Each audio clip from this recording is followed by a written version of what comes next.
Das folgende Zeug sind Outtakes. Denn in den 10 Monaten ihrer Reise haben Otti und Keule so einiges Material gedreht, was es am Ende nicht in den Film geschafft hat. Unter anderem Begegnungen mit Tieren. Herzlichen Glückwunsch, ey. Scheiß Wurst esse ich nicht mehr. Schneid das Ding von ab, Alter. Nix. Meine Fresse. Kannst du sein, weil eine Maus da dran rumfrisst? Ja, genau deswegen. Otti eher skeptisch. Besonders bei den ganzen Hunden.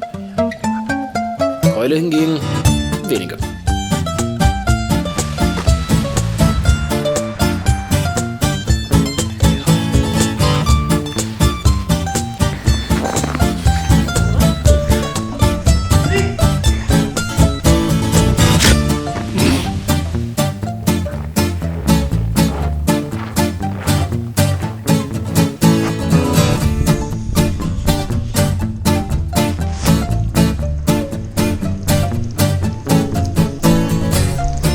Keule, warum hast du eigentlich so eine freundschaftliche Beziehung zu Hunden?